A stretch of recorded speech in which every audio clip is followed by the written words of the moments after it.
Meus queridos, acolho a todos que aqui estão, também os que nos acompanham pelas nossas redes sociais. Este é o 17º domingo do tempo comum. E hoje duas grandes temáticas que perpassam toda a liturgia desse domingo. Primeiramente a temática da providência de Deus. E depois a temática da unidade. A Eucaristia é o pão da providência e é o pão da unidade. Uma coisa supõe outra, uma coisa deriva de outra. Ora, hoje nós começamos a ouvir o Evangelho de João. Por quê? A cada ano, de 3 em 3 anos, a igreja vai repetindo a liturgia aos domingos, e a cada ano ela lê um evangelista sinótico, que são parecidos, Mateus, Marcos e Lucas. E este ano chamado B é o ano de Marcos. Acontece que o evangelho de Marcos é o menor dos 3, e ele não completa todos os 34 domingos do tempo comum. Então a igreja vai pegar o capítulo 6 inteiro de João e vai colocar no meio do ano litúrgico do ano de Marcos, para que possamos chegar até o fim do ano. Hoje nós começamos então o Evangelho de João, o capítulo 6. Depois leiam em casa que vocês vão entender todas as missas para os próximos domingos. Aqui o capítulo 6, vão vários domingos do tempo comum aqui. Talvez agosto inteirinho nós estaremos acompanhando o capítulo 6, que é o chamado discurso do pão da vida. Antes de entrarmos nessa temática, é bom nós entendermos um pouquinho a estrutura do Evangelho de João. Diferente dos outros 3 evangelistas, João é o único que mostra a vida pública de Jesus em 3 anos. Para João, Jesus publicamente passou pela Judeia e pela Galileia por 3 anos. Como nós sabemos isso? Porque João vai marcar cronologicamente cada ano pela festa da Páscoa. No comecinho do texto, estava próxima a Páscoa, a festa dos judeus.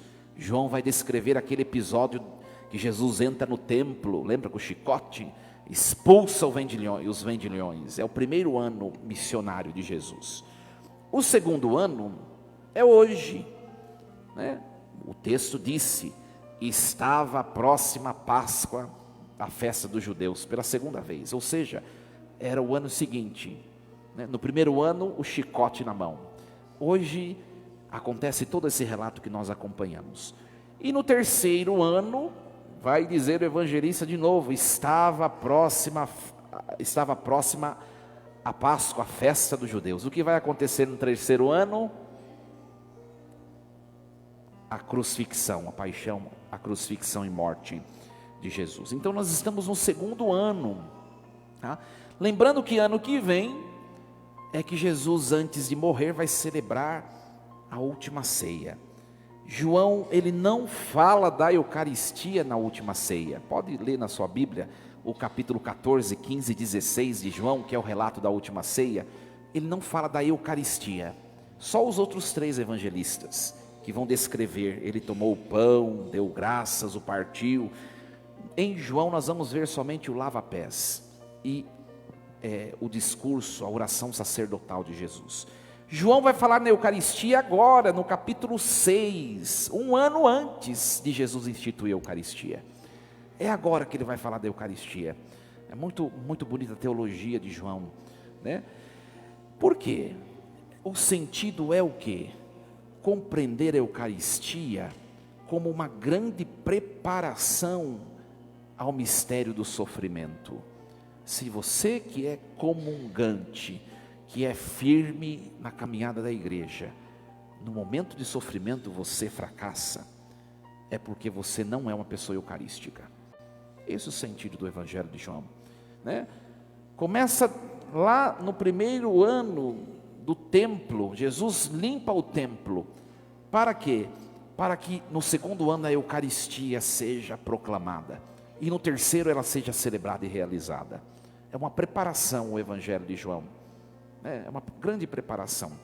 E hoje nós ouvimos esse capítulo 6, o comecinho, Jesus vai começar o discurso do pão da vida fazendo o milagre da multiplicação dos pães. E ele vai terminar o capítulo 6 falando do milagre da Eucaristia.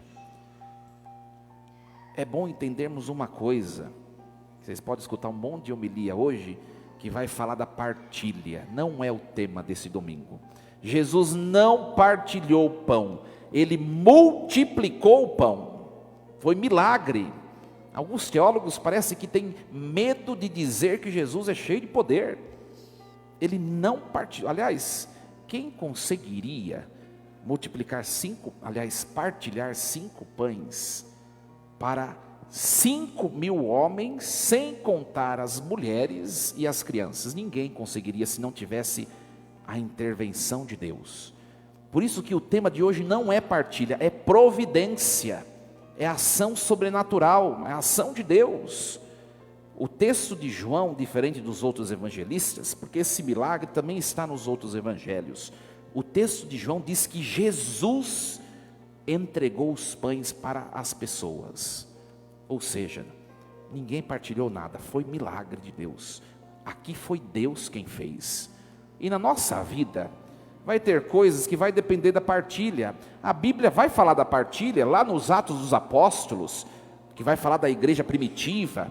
Eles partilhavam o pão em comum, era um só coração, uma só alma. Lá está falando de partilha, porque nem tudo depende de Deus. Deus conta conosco, mas hoje está falando da providência. Vai ter coisa na nossa vida que não vai depender de nós, vai depender de Deus. Se você não experimentou isso, se você até agora na sua vida experimentou somente o seu eu, o seu fazer, a sua segurança, fique esperto que Deus vai dar uma rasteira em você. E Ele vai fazer você experimentar que Ele é necessário na sua vida. É o grande tema da liturgia de hoje, minha gente. É muito bonito isso. A Eucaristia é aquilo que nos sustenta para as situações da vida que fogem das nossas mãos, né? Olha, esse texto de hoje é muito bonito. Depois leiam em casa para você se preparar para os próximos domingos. Leia o capítulo 6 inteiro de João. Você que gosta de ler a Bíblia, lê todos os dias, né? Olha só, hoje, o que acontece? Jesus ele vai num monte. Depois desse milagre, os apóstolos vão atravessar o mar da Galileia de volta de onde vieram. Aqui é uma alusão à primeira Páscoa. Na primeira Páscoa o que aconteceu? Eles estavam no Egito, escravos, momento de dor, de sofrimento. Deus os liberta. Só que quando Deus os liberta, eles têm que passar o Mar Vermelho. Lembra aquele texto do Êxodo, no capítulo 15, 14 e 15? Da liberdade, a liberdade exige passar pelo mar. Aí eles vão chegar em terra firme, né? Aqui a mesma coisa, eles vão atravessar o mar. Eles vão atravessar o mar depois de ser sustentados pelo pão que Jesus multiplicou. Lá no Êxodo, Deus alimentou o povo antes do povo sair fugido pelo Mar Vermelho. Deus deu o cordeiro imolado, deu o pão da pressa. Aqui é o pão do milagre de Jesus. Para quê? Para que eles se sintam fortes na travessia do mar. Depois, se você continuar lendo o capítulo 7 em diante, a próxima cena é os apóstolos passando no mar para a outra margem. E eles sentem medo nessa travessia. Só que eles já estão alimentados, eles já experimentaram que Jesus é poderoso. Minha gente, colocando na nossa vida, é a mesma coisa a Santíssima Eucaristia. Por que eu devo ir como preceito às missas todos os domingos e festas de guarda? Porque eu preciso estar alimentado, fortalecido para aquilo que eu vou enfrentar nos dias que vêm adiante. Você pode estar vivendo um momento normal da sua vida, momento rotinal, mas você sabe se você na terça-feira agora, você vai enfrentar uma grande tribulação? Você não sabe. Se prepare, se alimente, se torne forte. Aí está o que nós precisamos compreender como necessidade. É necessário estarmos preparados para o que vem adiante, porque no mar da travessia da nossa vida, nós podemos sentir medo, pavor por quaisquer coisas que venham e nos acometam. Essa experiência é muito interessante. Jesus começa com esse milagre, como eu já disse, e vai terminar com o milagre da Eucaristia, falando que é Ele o pão verdadeiro. Se nós não entendermos, se nós não percebermos a providência de Deus nos nossos dias, nós no fundo não compreendemos a presença de Deus na Eucaristia. Ora, se Deus é capaz de utilizar-se de um pão frágil, pequeno, pobre, para se fazer tocável, presente, visualizável, será que Ele não pode na sua semana, naquilo que acontecer, intervir e agir, executar a vontade dEle? Ele pode. Então, minha gente, agora, o que acontece no texto de hoje? Tudo isso foi introdução, tá bom? Agora vem a homilia. Ora, Jesus, Ele está no monte. Ele percebe uma multidão imensa. Se tinha 5.000 homens, tinha 5.000 mulheres, e tinha mais, cada um teve uns 3 filhos, faça a conta aí, quantas mil pessoas tinha lá, incontável. E ele eleva os olhos ao céu, diz o texto, ele olha a multidão. Por que a igreja colocou o capítulo 6 de João para completar o ano litúrgico, bem hoje? Porque no evangelho da semana passada ele terminou assim: Jesus olhou para a multidão e teve compaixão, porque eram como ovelhas. E o texto de hoje fala que Jesus olhou para o céu e olhou para a multidão. A igreja como que quis dar uma continuidade. Ele vê a nossa fome, Ele vê as nossas necessidades. É um Deus presente, é um Deus sensível, compassivo. A palavra compaixão, na semana passada, no grego, splanknizomai, do grego, ora, significa estremecer interiormente. Olha, Deus sente na carne as nossas aflições. Não sei o que você tem vivido, ou já viveu, ou virá a viver. Deus está junto com você. É por isso que Ele se tornou ser humano, para sentir na sua carne as mesmas experiências. Você já passou por momentos bons? Pois é, Jesus também. E quando Ele estava em momentos bons de alegria, na mente dele vinha toda a humanidade, antes dele e depois dele. Você já passou momentos dolorosos na vida? Pois é, no Calvário, passou cada ser humano, um por um, na mente de Cristo. Ele lembrou de você nos bons e nos maus momentos. E Ele foi solidário. Na teologia nós chamamos de solidariedade divina. Ele quis se submeter a um pedacinho do nosso viver, cada um de nós, né? E aí é muito interessante que Ele olha para Filipe, um dos 12, estavam todos lá. E Ele diz a Filipe: onde nós vamos comprar pão, Filipe, para dar a todos de comer? O texto diz que Jesus já sabia o que ia fazer. Ele fez isso para pôr à prova. Nós precisamos entender a diferença de tentação e de provação. Tanto na tentação quanto na provação nós somos colocados à prova.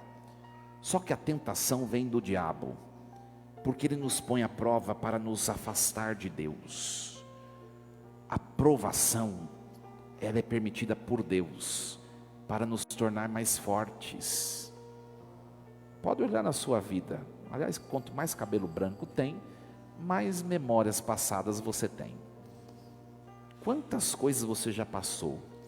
E quantas coisas já te ensinaram como agir? Quantas coisas já te fizeram homens e mulheres mais fortes? Agora, minha gente, as situações da vida, elas podem ser para nós tentações como provações, depende do jeito que eu encaro. Nos momentos de sofrimento, os momentos de sofrimento da sua vida, tem te levado para Deus ou tem te tirado de Deus? Isso já não depende mais de Deus, depende de você.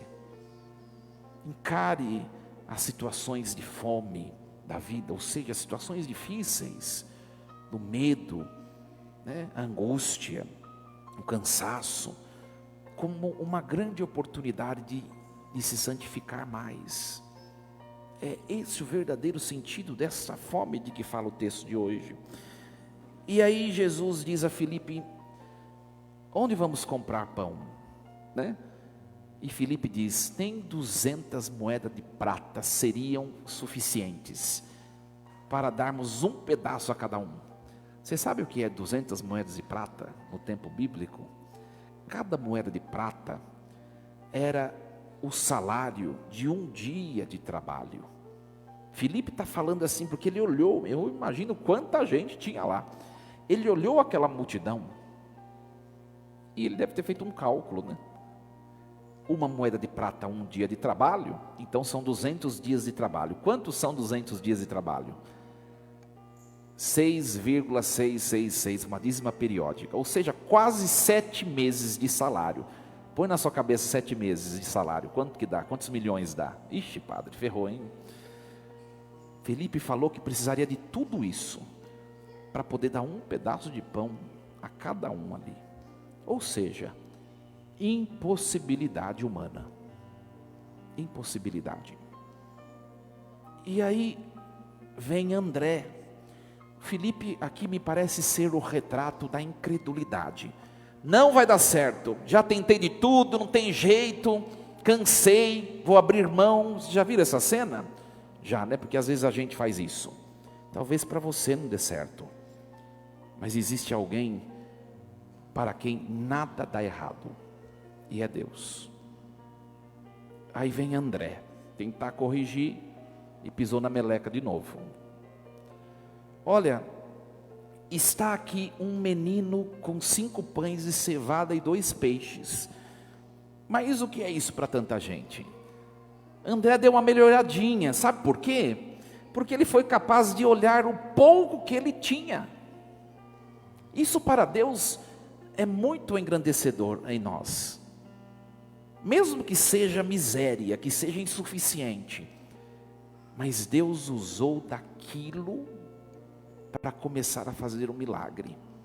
Foi por meio dos 5 pães e 2 peixes que Deus fez a multiplicação. Olha para a sua vida, para a sua história. Quanta coisa tem pequena aí. Pelo menos em mim tem, Não sei se vocês também têm. Quanta coisa frágil. Deus quer usar do que é pequeno em nós para fazer o grande. Pare de reclamar do seu pequeno. Pare de reclamar daquilo que você tem, que você é. Pare de reclamar da sua vida pessoal, financeira, familiar, profissional, conjugal. É essa pequenez que vai servir para Deus fazer grandes coisas. O que precisa então, padre? Não precisa nada de mim. Precisa que você faça igual André. Mostre para Deus, apresente.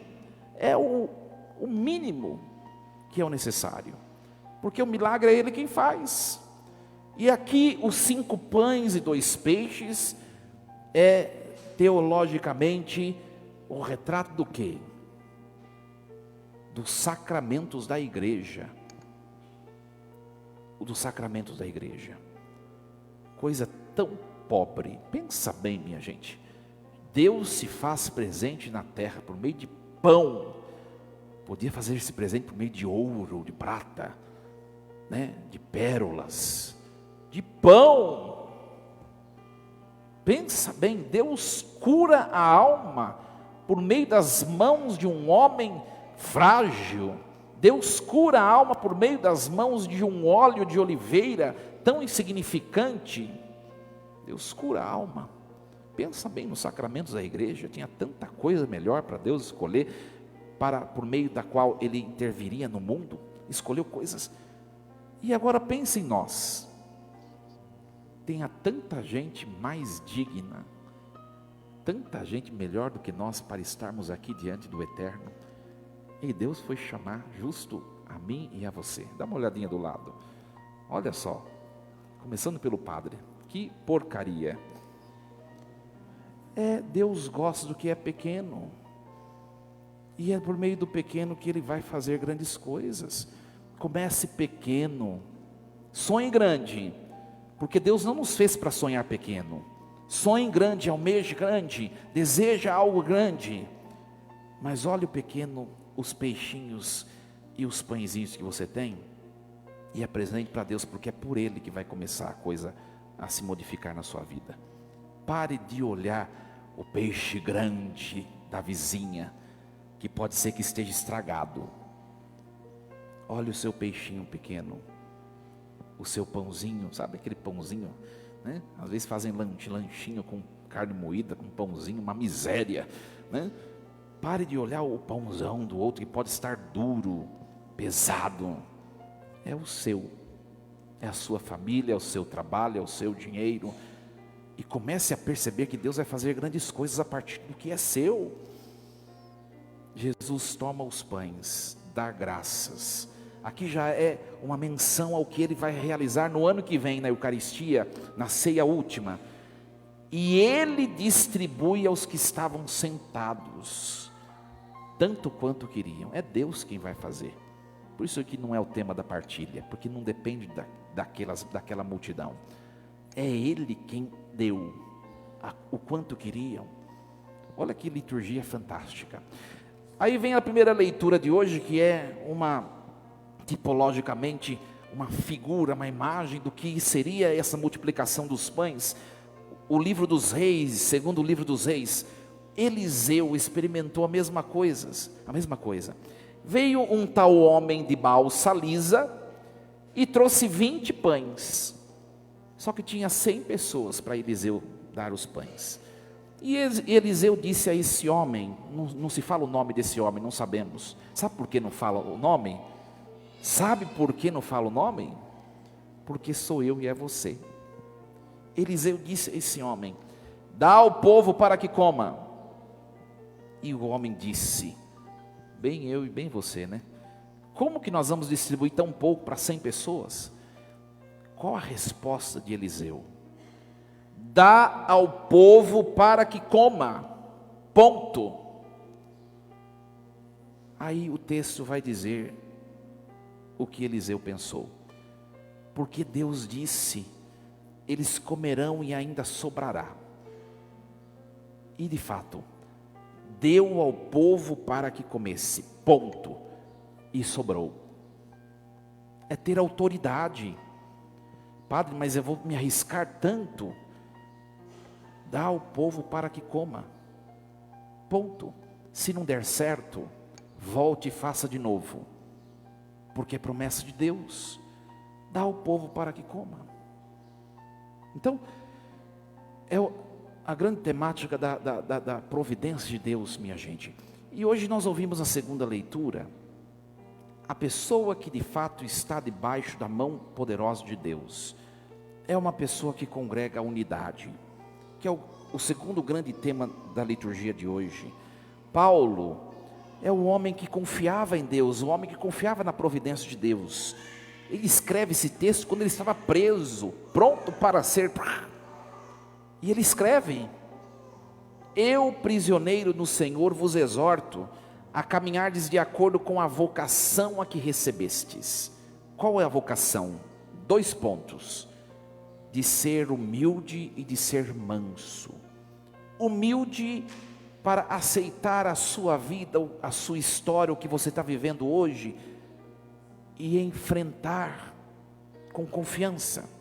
Manso para que você, mesmo que você esteja bem, mesmo que a sua família esteja estruturada, você tenha situações belíssimas na sua vida, não julgue o outro, seja manso, porque você tem que ajudar o outro naquilo que você tem. Todos nós temos defeitos e virtudes, todos nós. Por quê? Para que o que é defeito no outro, eu complete o outro com virtude. No casamento é para funcionar muito assim.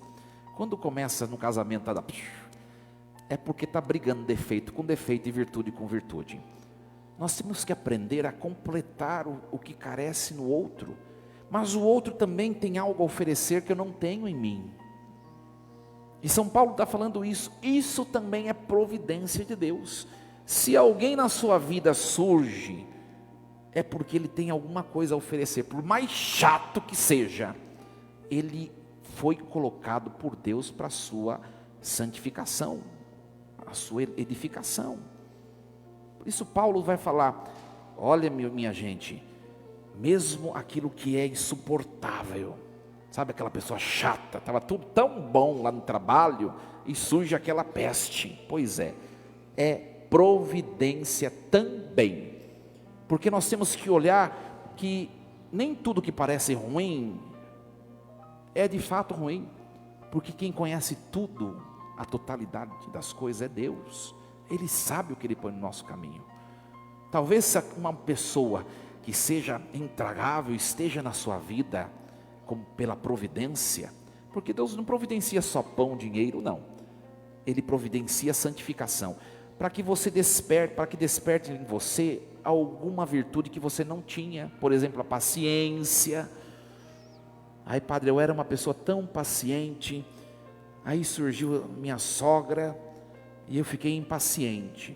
Na verdade, você sempre foi impaciente até que Deus permitisse, te provasse e mostrasse que você precisa despertar essa virtude. É diferente. Consegue compreender? Né?